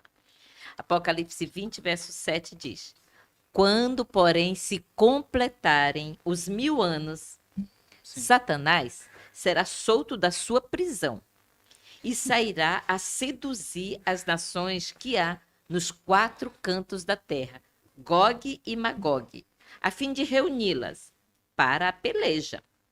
O número dessas é como a areia do mar.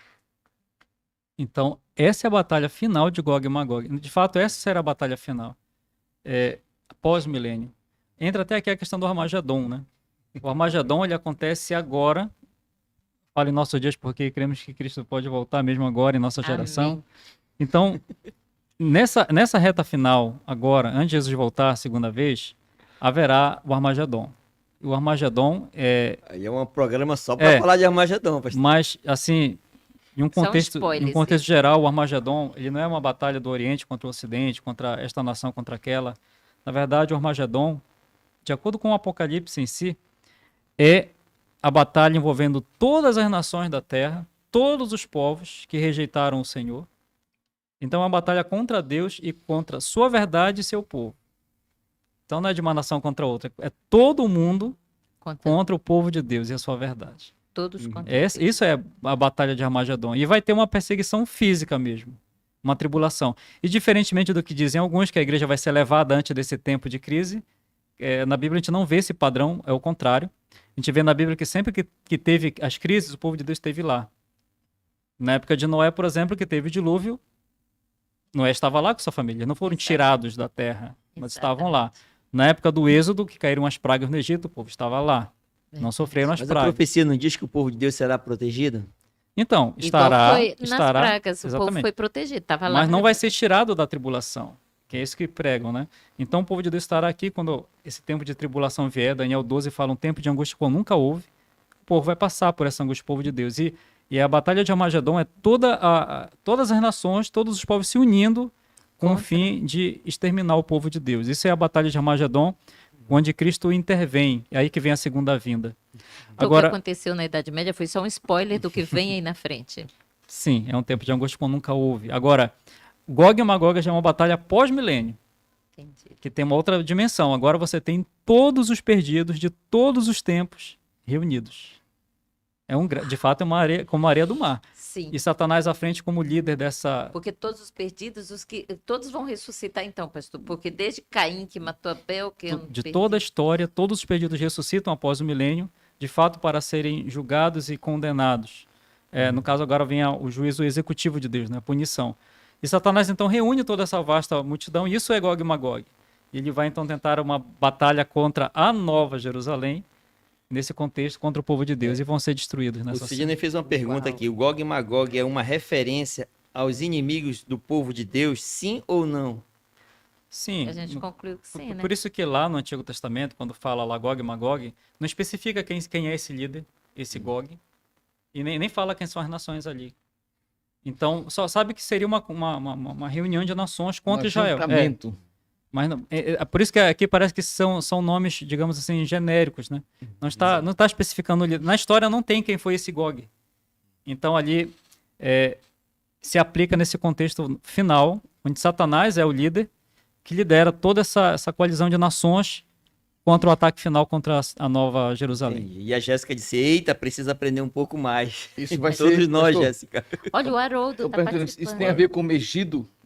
Onde é que entra aí o Megido aí nesse O Megido contexto entra de- no Armagedon. Megido não, é ovos mexidos, gente. Megido. Mas o Megido é relacionado ao Armagedon, né? Aham. Que é Eu o acho que a gente tem que fazer um programa só sobre o Armagedon, porque ele é muito extenso. Por exemplo, o pastor falou aqui nessa questão do Gog e Magog, falando do milênio, o próprio dispensacionalista eles entendem que o milênio, na realidade, vai ser aqui na Terra. Sim. Ou E que um algumas outro pessoas- grupo, né, diz que o milênio já começou. Já estamos vivendo o período do milênio. Então, tem muitos entendimentos percam também cenas sobre dos próximos o que é capítulos. esse milênio, né? Sim. É um programa também que acho que dava um bom programa pra gente. É. Esse Cenas milênio dos vai ser aqui próximos na Terra, capítulos. esse milênio já começou, esse milênio vai ser no céu. Quando é que vai acontecer esse milênio? Aguarde e confira. Continue acompanhando o Pode Cevada, porque tudo isso Vamos deixar o pastor descansar um pouquinho a garganta dele aqui. Vou mencionar aqui os nossos amigos que estão comentando aqui. A família do Robson, né? Estão aqui ligadinhos conosco. É a família do Robson. Quem mais? Família Barros diz nota 1000 para essa equipe. Obrigado, A Barros. Flaviana Pereira diz que boa noite para vocês. Orem por mim e pelo meu filho Rodrigo. Um abraço para você, Flaviana.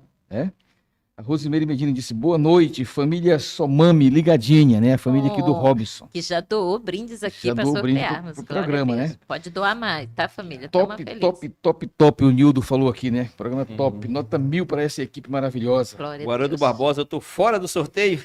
Sabe, o Haroldo é amigo nosso lá do internato. Haroldo, obrigada, meu querido. Stop, né? Obrigada por você estar participando com a gente, nos dando esse crédito aí. Participe, você pode sim, porque o livro vai. Ó, Fih, onde você estiver, nós vamos mandar o livro, é endereço. Vocês vão. Quem for sorteado aqui, nem seria. A gente vai pegar seu telefone, endereço, o número de telefone, tá?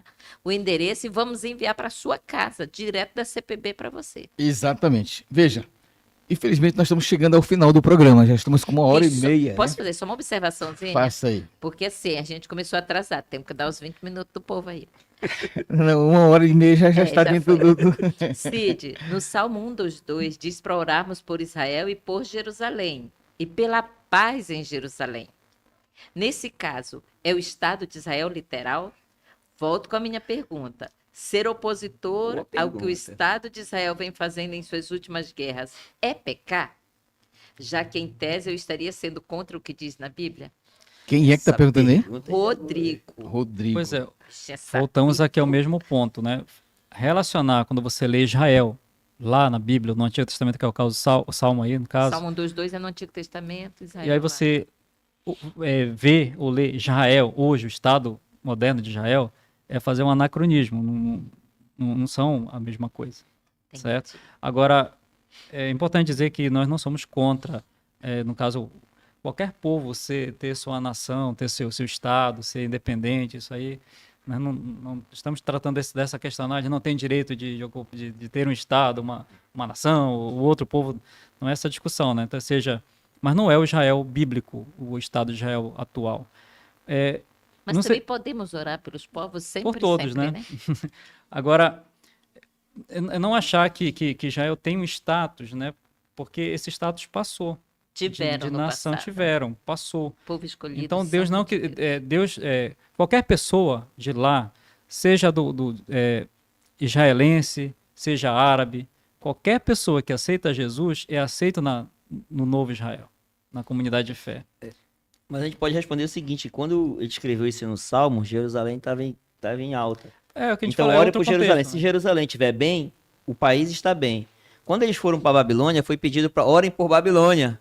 Porque se Porque o Babilônia se o país estiver bem, o povo vai bem. trazendo esse aprendizado para nós hoje, ore Orar por pelo Brasília. Brasil, Ore pelo Brasil, Brasília. porque se Brasília estiver bem, o povo vai bem. Deixa eu tocar num faz ponto sentido. aqui que acabou passando, mas eu acho importante. A Bíblia, ela trata de algo que nós chamamos de tipologia. É uma coisa também que é ignorada por esses intérpretes. Correto. A tipologia, o que que é? Você tem um tipo, que pode ser uma pessoa, pode ser um fato, uma história, uma situação, que representa outra maior, que nós chamamos de antítipo. Certo. Então, quando você lê o Antigo Testamento, você tem tipos. Quando você lê o Novo Testamento, você tem os antítipos. E o antítipo, em regra, é sempre maior do que o tipo. Então, não posso pegar Antigo Testamento Israel, étnico, literal. Vou para o Novo Testamento. Não pode ser o Israel étnico, literal. Porque aqui está tratando dos antítipos. Então, Israel aqui é uma coisa maior. Assim como você vai no Antigo Testamento, o cordeiro que era sacrificado no altar. Tipo, você vai para o Novo Testamento. Quando fala do cordeiro, Não está falando daquele animal, Falando de está falando de Jesus. Correto. Antigo Testamento, você tem o templo, que era motivo de muito orgulho. Você vai para o Novo Testamento, em Mateus 12, Jesus fala, aqui está quem é maior do que o templo. E é ele mesmo. Ele mesmo. Você tem os antítipos. Então você tem esses cumprimentos em Cristo, não no Estado de Israel. É Cristo o centro, onde tudo gravita em torno de Cristo. Do Antigo ao Novo Testamento. Só que no Novo Testamento você tem a realidade. Então, por exemplo, Babilônia no Antigo Testamento. Você vai ver Babilônia no Novo. Tanto é que os dispensacionalistas dizem que haverá um governo mundial. E esse governo será reconstruído lá onde foi a Babilônia antiga, né? Babilônia é Babilônia. Mas você está tratando de antítipos no Novo, né? Então, ou seja, é sempre algo maior. Então, Jerusalém, Antigo Testamento. Novo Testamento acabamos de ler. É a Nova A Jerusalém. Nova Jerusalém. É uma celestial. Não tem nada a ver com essa. Então, orar por Israel é ore para que o povo que se arrepende aceite, Sim. né, a Sim. Deus e mude a vida e se converta. Sim. que Na todos verdade, a nós Bíblia diz que possamos nós devemos fazer. orar por todo mundo, até pelos Também, nossos inimigos. Então, quando o Rodrigo disse assim, mesmo eu discordando das como Israel age Ore politicamente, por- mesmo discordando, ore pelo seu inimigo. Então, Alguém pode até falar assim, mas pastor, mas vocês estão negando o fato de que Israel, veja, ele é uma nação tão pequena, e como tem sido vitorioso, é uma nação vitoriosa com os ataques, com as guerras que têm acontecido, isso não é uma indicação do favor divino? Alguns pensam assim, porque de fato Israel está ali comprimido, Deus mas tira bênçãos, vence. pastor. Mas o fato é que Israel é o que é graças aos Estados Unidos da América, que protegem Israel, dão seu poder militar. Etc. Agora, Agora, em Apocalipse capítulo 13, que é uma Agora, outra o história. foco da profecia não é Rússia, não é o Estado de Israel, não é o Oriente Médio, o foco da profecia é outro. É um outro tema. É a primeira e segunda besta, que não tem a ver com o Estado de Eita. Israel, não tem a ver com a Rússia, não tem a ver com a China, Isso. não tem a ver com os povos islâmicos. Isso é citou num uma ponto outra importante, porque muita gente diz, porque o símbolo da China é um dragão. Será que aquele Aham, dragão de Apocalipse exatamente. não tem a É ver uma com a besta. China? Será que Olha. é sobre isso que você quer que a gente fale? É sobre milênio? É sobre as duas bestas? de Agora, Apocalipse? essa questão de favor, né? Olha, a prosperidade de Israel e tal. Nós podemos falar isso dos islâmicos. Que eles Sim. se expandiram ao longo dos tempos e cresceram, estão em expansão hoje de uma forma brutal. Estupidamente. É. Podemos dizer também que é um favor divino, que eles estão sendo abençoados porque estão se expandindo pelo mundo todo. Não Eles é? são descendentes de Abraão também, né? Mas ó, eu sei que o tempo acabou. Eu queria vamos deixar uma última questão Por aqui, favor, porque eu pastor. acho que é importante aqui. É Senhor, importante. manda. Última questão aqui para a gente concluir essa parte. Por que foi inventado esse dispensacionalismo? Muito Ah, boa é? pergunta. É esquecer E realmente. aí? Qual foi a intenção de quem... Qual a o- ideia? qual criou? Qual era a ideia quando foi criado? Quando isso aí? surgiu? Quando Então, surgiu, ele falou, né? Quando É, você falou. século falou. XVII. E por quê? No século XVI surgiu a Reforma Protestante. Martinho Lutero, 1517, a Reforma Protestante. Então o que acontece? A Reforma Protestante utilizava um método de interpretação bíblica que é chamado de historicismo. O método histórico, método contínuo histórico, é a mesma coisa, historicismo. Ou seja, que a profecia vai se cumprindo ao longo da história. Isso, tem um descortinado de profecias que parte do tempo do profeta até o clímax, de fato, no final dos tempos. Então, com esse método historicista, que é o método bíblico, eles chegaram à conclusão de que o anticristo, mencionado em Daniel 7, Daniel 8, referia-se ao papado, ao sistema papal. Essa foi a compreensão de todos os reformadores protestantes lá, quando iniciou no século XVI e XVII. Aí o que acontece? De fato, se você utiliza um método histórico, você vai chegar nessa compreensão. Certo. Aí qual foi a estratégia de Roma, da igreja romana? Tira o Criar foco. métodos alternativos para tirar o foco do papado. Aí por isso que surgiu aí o Luís de Alcazar, criou o preterismo, joga as profecias para o passado. Aí surgiu o Ribera com o futurismo. Então o futurismo surgiu com uma tentativa de tirar realmente o foco de onde deveria estar. E aí Entendi. você tem toda essa compreensão, por exemplo, o anticristo é um personagem político que vai surgir em Sim. algum lugar que a gente não sabe exatamente onde, quem é. Mas a compreensão bíblica, nós conseguimos identificar quem é o anticristo claramente. Nós não temos tempo de falar do anticristo aqui, mas claramente a Bíblia o identifica. Quem sabe também uma dica para vocês pedirem aí pra gente Sim. trabalhar num tema. Quem será o Sim. anticristo? Então, se você utiliza esse método e você chega nesse resultado, você cria um método alternativo ou métodos alternativos que chegam a outros resultados. E eu penso que o dispensacionalismo, que é dentro desse guarda-chuva do futurismo, eu creio que foi uma uma manobra, uma artimanha para enganar as pessoas. E faz muito sentido. Porque, veja, se você pergunta a um evangélico quem é o anticristo, é alguém que vai aparecer, é um líder, não sei de onde, não sabem. Mas pela Bíblia nós sabemos quem é o anticristo. Outra coisa, o que é a marca da besta? Vai ser um microchip sobre a pele, vai ser isso, um código de barra, do não sei tamanho do aonde. caroço de um arroz. É interessante, E não tem pastor, nada a que- ver com a que profecia. esse, Não tem a ver com a que esse Bíblia, movimento ele intensificou a partir de 1830. Sim. E a partir dessa década de 1830 e 1840 surgiram várias teorias no mundo, por exemplo, o evolucionismo, o marxismo, Sim. espiritismo, várias coisas surgiram nesse mesmo período, né? Eu acredito que também tem uma finalidade. E eu Todas acredito que nós essas- temos muito pano para manga. muito assunto para falar, Sim. porque isso surgiu por volta de 1830, principalmente com a intensificação da pregação dessa ideia também, tá? Dispensacionalista. Então, Uau. Estou pedindo para chamar os bombeiros aqui, que diz que está Pegando muito pegando fogo. fogo. Diz que tem gente que está com a cabeça fumaçando. E tanta...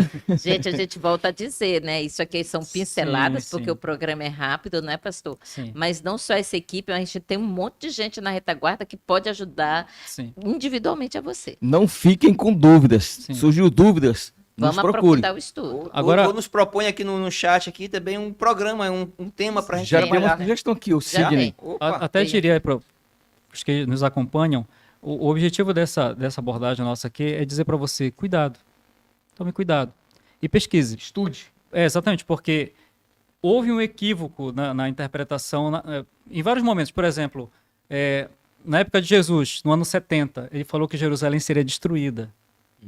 Só que, curiosamente, muitos judeus daquela época em que Jerusalém foi destruída, pensaram de que maneira? Tem promessas de Deus dizendo que Ele está conosco. Que Deus é nosso Deus, Ele Sim. é a nossa cidade, é a cidade do Deus Todo-Poderoso. Então, Jamais seria destruído. Deus está com a gente. Jesus falou, olha, quando virem Jerusalém cercada, fujam. Aí aqueles que não criam em Jesus Não fugiram. e que não conseguiam entender as profecias por descontextualizá-las, falaram, não, tem promessas aqui, ó, que Deus fala que vai pelejar por nós. Então vamos ficar aqui e vamos ver o que acontece. Morreram Verdade.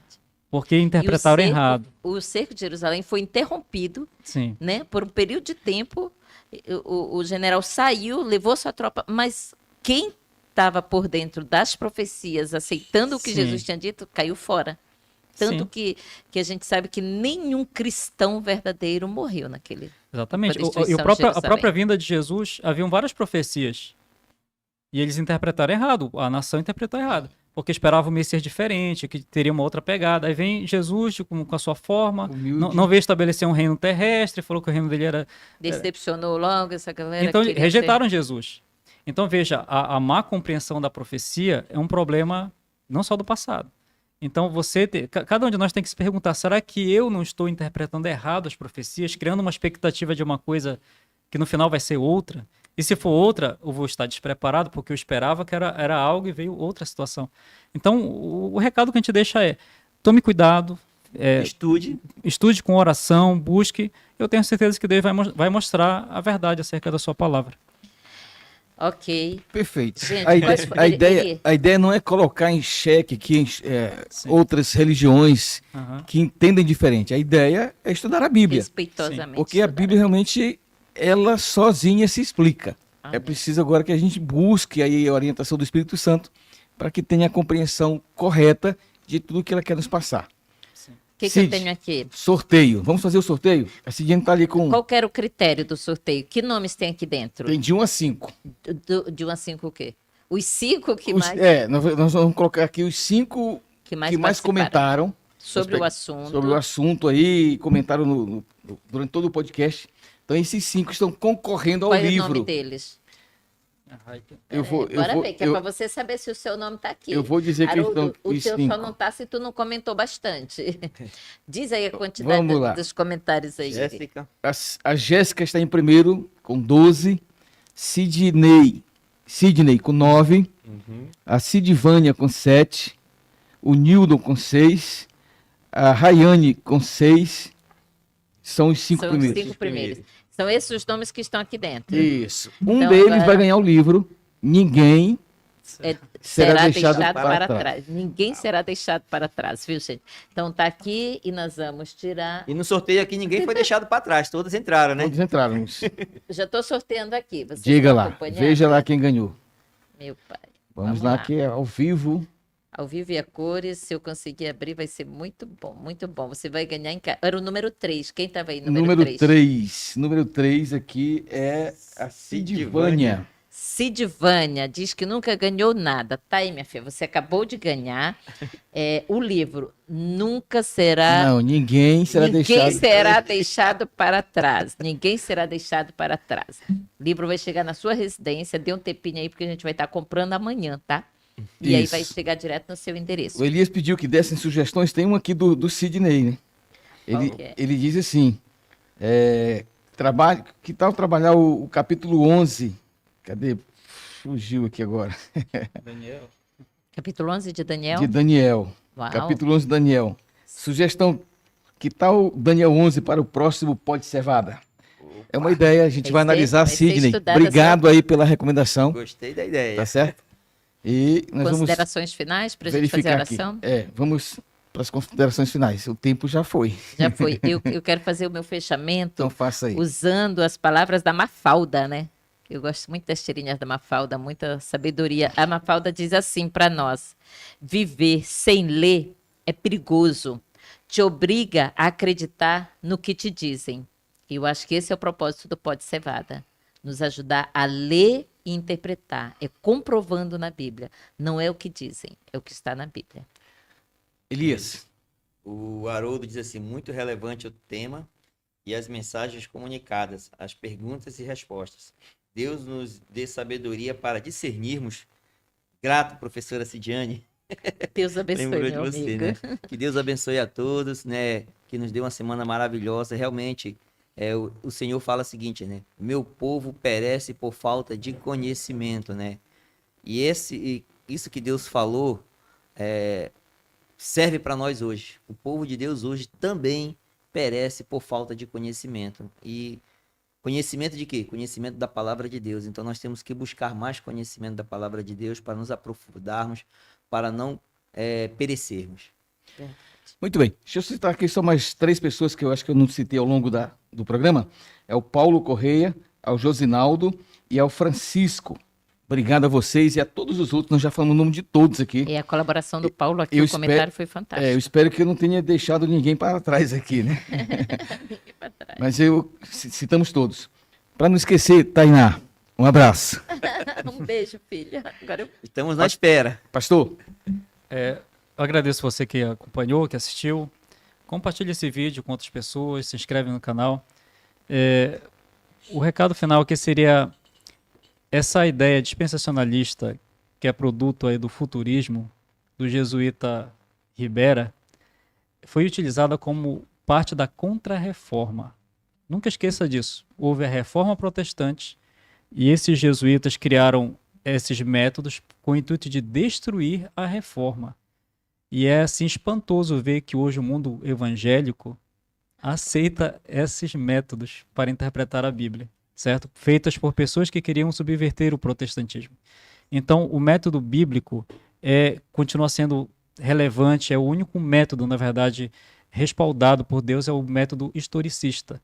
Então, se você analisar por esse ponto de vista, olhando a Bíblia dentro do seu próprio contexto, você vai chegar às conclusões da verdade. A gente não precisa forçar o texto para fazê-lo dizer algo. A própria leitura contextual, com oração, você consegue chegar a muitas dessas conclusões que tivemos aqui. Então, o desafio é estude a Bíblia com oração, peça a Deus, e realmente, se você tiver o coração aberto, Deus ele vai te mostrar qual é a verdade dele no meio de tudo isso. perfeito. Perfeito. Último abraço aqui para Edileuza Lopes. Conhece esse Diane? Sim, É lá da tua classe, né? é Da Escola verdade. Sabatina. Minha irmã querida, abraço. Olha, o programa de hoje realmente valeu. A Tainá disse assim, olha, amei o programa de hoje. Amém. Só por você o programa foi 10, viu? Tainá, Olha, gente, um beijo. A gente tem assim, a Tainá é muito querida. É filha do Realmente, Elias e a da gente- Cidiane, mas a gente tem um carinho muito especial por Quer ela. Né? agradecer nós também somos gratos, Eri. o doutor, né? Doutor Doutor Reinaldo. Reinaldo. dono da Droga Rei, que nos cede esse espaço pra gente aqui, né? Junto com o Robson. Robson, né?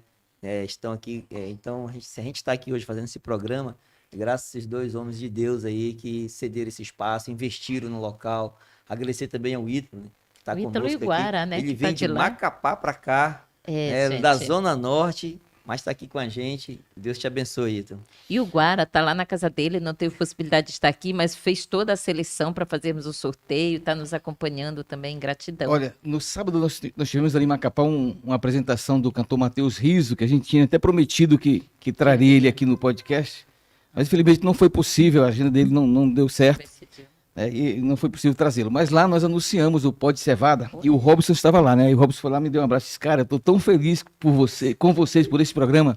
Robson, o sonho sonhado junto Vira torna-se realidade. Obrigado pelo teu apoio, Robson. Vamos orar? Cid, Oremos. ore aí pra gente ir embora. Sim. Santo Deus, Pai da eternidade, obrigada, meu Deus amado, porque tu deixaste a Bíblia, a referência para que nós possamos alcançar a salvação. Obrigada porque o Deus Espírito Santo se faz presente para nos ajudar a compreender o que ele ajudou a ser escrito. Pai, que cada internauta, que cada família que assistiu agora e que assistirá em algum momento possa ser guardada, abençoada, protegida pelos teus anjos de luz. Que o Senhor possa continuar usando homens e mulheres que se levantam, meu Deus, para proclamar a tua verdade, para que nenhum filho teu se perca. Usa-nos sempre, meu Deus, para a honra e glória do teu santo nome. A ti, toda honra e toda glória, em nome de Jesus. Amém. Amém. Um abraço, fiquem com Deus e até o nosso próximo Pode Cevada. Bye, bye.